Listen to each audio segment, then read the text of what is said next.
Olá, estudantes do terceiro ano. Nesse vídeo vamos falar sobre expressionismo. Primeiramente, o impressionismo, rompimento com as regras acadêmicas, artistas saem dos ateliês. Os impressionistas são aqueles pintores que eles saíram daquelas regras daquele movimento acadêmico. Eles pensaram o seguinte: nós temos que fazer uma evidência com relação ao sentimento e com relação à luz. Então eles saem daqueles estudos fechados, vão para o campo, eles começam a pintar no campo aquela luz natural que estava sobre os modelos, trazendo isso nas suas pinturas.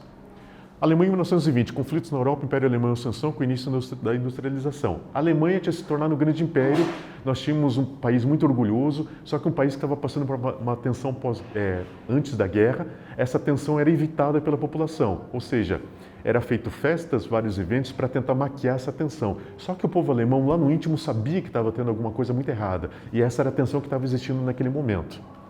O expressionismo a Alemanha procura viver numa bolha. Vincent van Gogh, Edvard Munch, gravura japonesa, arte africana e da Oceania são inspiração para os artistas.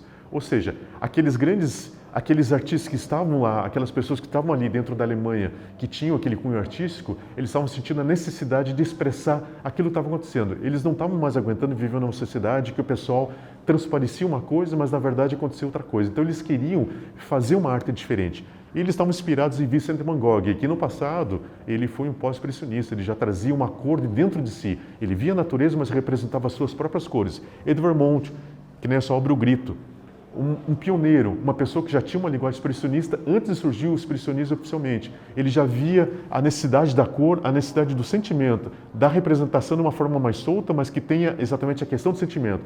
E isso foi pego por esses artistas alemães também. Gravura japonesa, africana e oceânica, ou seja, uma coisa mais simplificada, uma coisa que traz um sentimento dentro da sua própria expressão de linhas. E eles são inspiração para esse novo movimento que vai surgir. Surge em 1905 o movimento de Die Brücke, que é chamado de A Ponte. Ele é um grupo que queria ser a ponte para a visão do futuro, ou seja, eles queriam fazer uma mudança daquela arte atual que existia para uma arte totalmente nova, para aquilo que viria a se tornar uma arte que se chamaria arte moderna.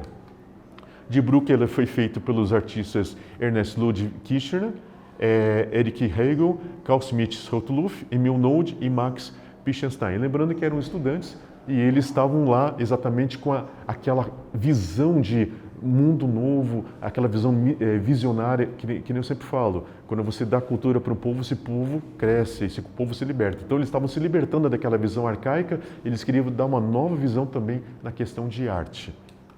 E nós temos daí o Die Brücke, ele tem uma visão pictórica e subjetiva emocional da realidade, ou seja, ele tem uma visão bastante figurista, usa de formas simplificadas, distorcidas, muito contrastonais e cores puras.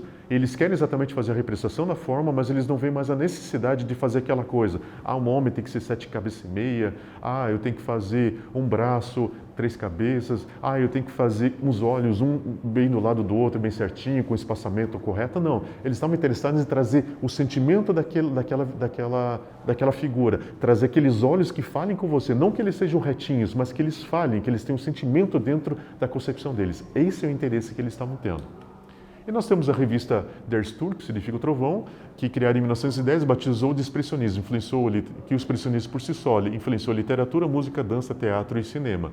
Ou seja, essa revista ela surgiu exatamente sendo uma voz da arte dentro da Alemanha e ela começou a falar sobre a nova expressão de arte que estava acontecendo na Alemanha e ela mesma, essa revista, batizou essa expressão de expressionismo. E nisso ficou marcado esse movimento como expressionista e eles se alastraram, ou seja, foi como um fogo que pegou e foi indo por toda a Alemanha e foi para várias linguagens, música, dança, teatro e cinema.